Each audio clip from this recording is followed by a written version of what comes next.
Hey everyone, this is the Pocket Passer, and I'm finally breaking down the Kansas City Chiefs game-winning drive in overtime against the San Francisco 49ers to win the Super Bowl. I think you're going to notice very early here that their overall plan for this drive was pretty much identical in the passing game to what they did in the final drive where they forced overtime with the field goal. Almost identical overall game plan of how to attack the 49ers defense.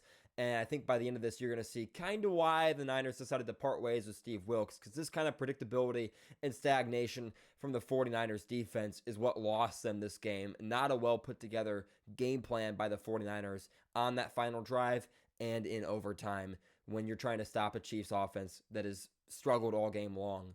They were too conservative. You're going to see what I mean very quickly. All right, let's jump into it. First play of the drive, you get some motion here. Relatively light box, just a six-man box. Chiefs are 11 personnel. They're just going to run a simple power play here. So this is pretty basic here. Nothing crazy on this run concept. He's going to block out. He's going to block down. You're going to get a double team on the front side. He's going to climb to this linebacker. He's going to pull out here, block this defensive end. And then you're going to try and get this double team, probably help this left tackle get to this shoulder, and then probably get this guard to move to this linebacker. That's probably the game plan. So he's going to seal off here, seal. Going to try and get this inside shoulder here, seal. So you probably want this crease to hit on the power right in here. Doesn't work beautifully, but they get a decent gain on the play. Not a bad way to start on schedule. And you're going to see, he tries to cut back. You got to read this tackle here. Crease opened up just outside, and you can see he's got a little bit more of a window to gain a few more yards if he does cut out there. But good way to start the drive. Stay on schedule. You got second and like 7. It's not amazing. It's not bad either. Now you're going to start in pretty much the same formation. Very similar motion. Now we're going to pass, and you're going to see here very quickly, little zig route. We know what the 49ers have done. The entirety of the game play soft shell coverage. Bailing corner, a corner trying to sit over top of this corner route. And now, we're just going to take this guy. He's going to run a little whip route, zig route, pivot route. There's a million names for it. Chiefs have liked to attack in the flat, and you're going to see him attack in the flat again. Quick throw to the flat. Bang, here we go. Now we're on schedule for a third and short. Now, credit to the 49ers here. They knew the run was coming. Look how fast they fire off, and Logan Ryan makes a key play here. They're just going to run basically inside zone. Logan Ryan shoots this gap, makes contact, and allows the linebackers to recover and make the play. Now, here we go. Biggest play of the game. It's 4th and inches. And I did a whole video dedicated to how the Chiefs run inside zone because I love the way they run inside zone read. So basic inside zone read, you're going to get a double team from the tackle and the guard up to here. You're going to get the center probably just free releasing onto this linebacker. Guard down here. Tackle down here. Tight end down here. Probably get this guard tackle double team, work up to Fred Warner. If need be, you're going to get this motion inside, and then he's going to shoot back out to the flat. He's going to run basically a hook. He's going to run inside, run a hook. It's going to occupy Fred Warner. The Chiefs know, based off of the way that the 49ers have been playing option, that Nick Bosa is going to crash. Now, if Nick Bosa crashes, that means Mahomes gets to keep this ball. Now, he gets put in a bind. If he wants to chase it, he's wide open. Logan Ryan has to take first out, so he's going to take Travis Kelce here on the flat. He's going to run with him. He has to sit here. So the first person that has an opportunity to really come up and make a play is this safety.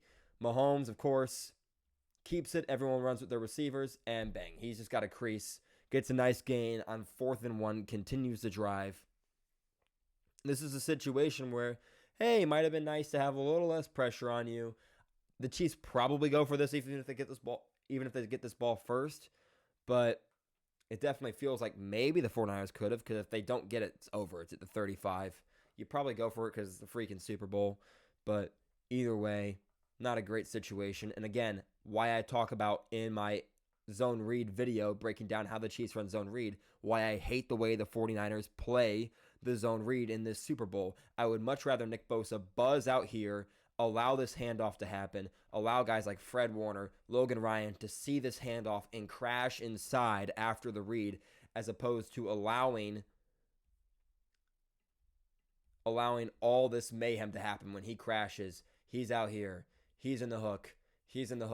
And now you've put one of these guys in a bind. Someone has to make a choice. It's 3-on-4 out here, and there's no way to win. I'd much rather Bosa come out here, force the handoff, and hope that this defensive line that's really done a good job firing off the ball somehow wins and ends the game. But that's not what they do. They put the ball in the hands of Mahomes. That's never a great idea. It keeps the drive alive, and they eventually lose the game.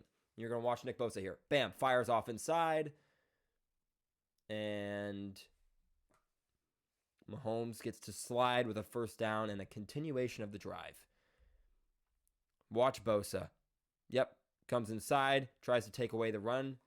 That ball is never getting handed off unless you force the quarterback to hand it off.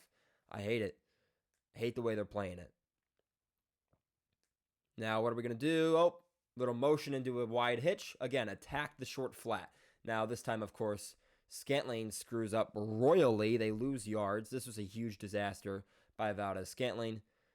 But here we go. You can see these linebackers not at their regular coverage depth. They're kind of showing blitz. Mahomes can tell they're blitzing. Look at the depth of the corners and the safeties. They're all level. They're all playing level. And sure enough, here comes the pressure. He's going to release into the flat to take that away quick. But look where the flat was not released. Right here. Guess what? Quick hitch. Bang.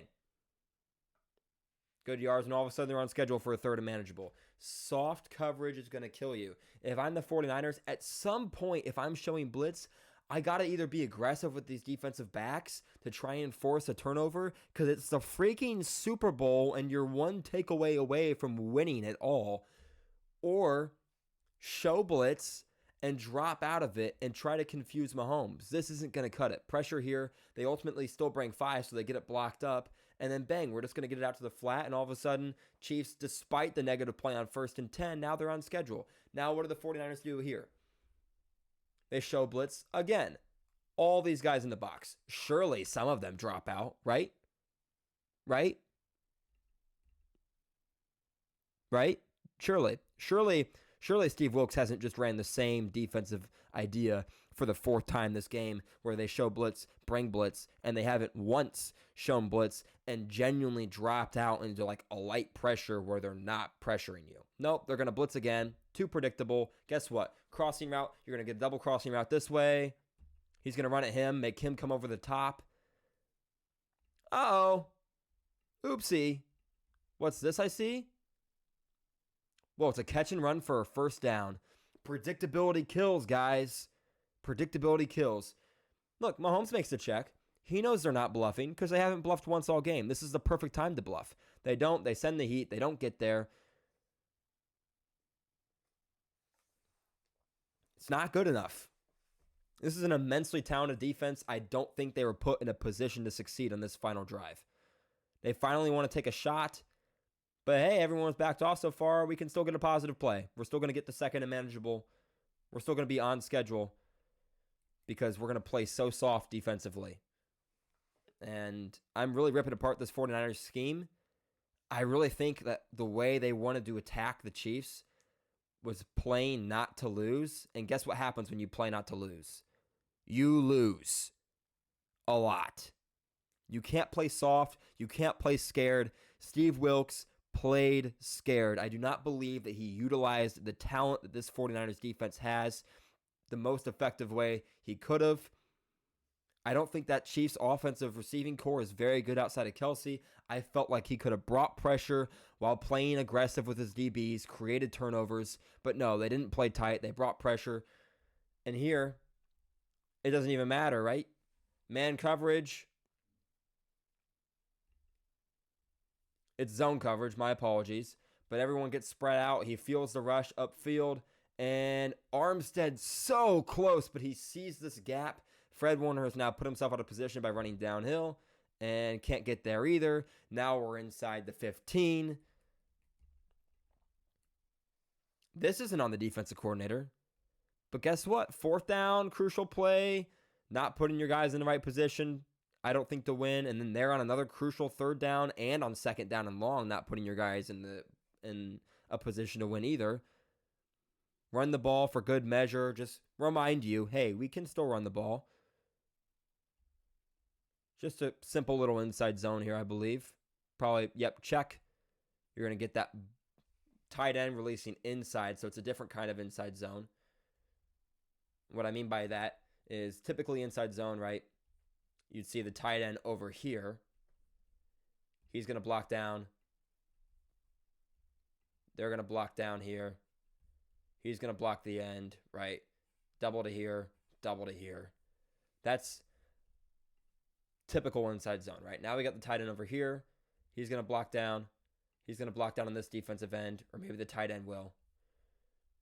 He's just going to kind of check here, make sure this guard is okay, and then get up to the linebacker. He's going to block down here. And now this tight end is going to loop through and pick up this linebacker. So still inside zone, just a different look at it. You don't want to run things the same way always, so you're still blocking the same guys.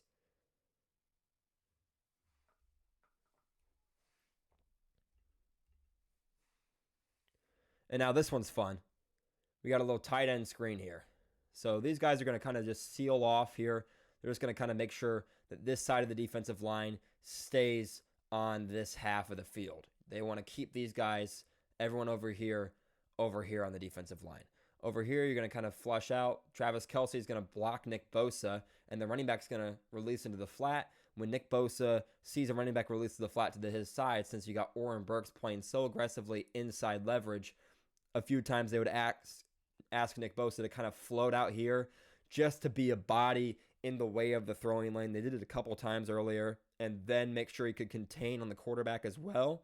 Maybe have this defensive tackle loop in here, have him loop in here, right? Something like that to make sure that you're not only containing Mahomes, but also trying to prevent that outside throw. Well, this time they get him with it. Kelce's going to block Bosa. Bosa's going to float out here over top of the running back, and Kelce's just going to loop inside and catch this screen and just go for a nice gain. Everyone was allergic to tackling Kelce on this play, which didn't help. Here, right, turns him loose. He gets out here. He thinks that's where the screen's going. It's not. Kelce makes a couple nice moves, bounces off some tackles.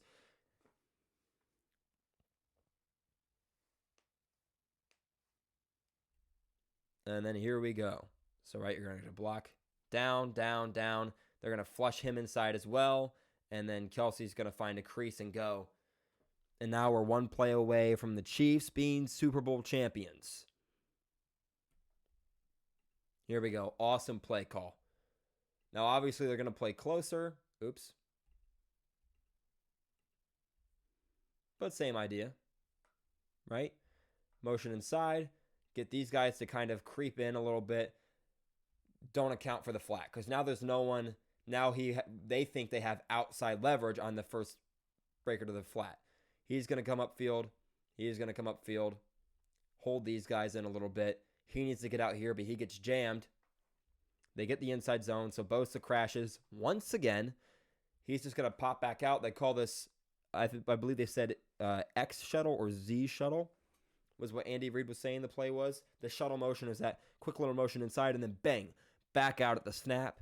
This is an awesome play call. Great play design. As Tony Romo said, it's the Andy Reid special, Jim. So Chiefs ran it twice in the Super Bowl last year against the Eagles. They run basically the same thing again where they have that motion inside, bring that corner inside, and then pop back out, and that's your ball game right there. Here we go. Logan Ryan creeps inside. Bang. It's over. Right there. It's over. He creeps inside. You got a corner over the top. No way in hell he gets out there. This guy was it. That's it right there. If he doesn't get out here, steps in. Uh-oh. Too late.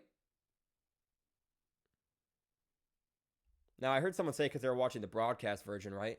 They're watching the broadcast version, and they're not very intelligent.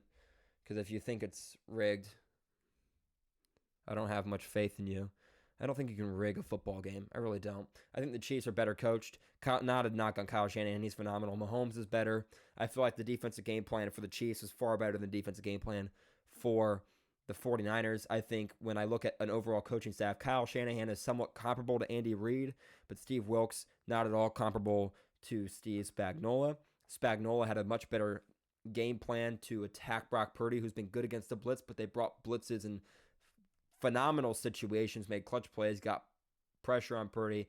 I thought the 49ers offensive line let him down, but then defensively, right, Andy Reid outsmarted Steve Wilks on pretty much every level.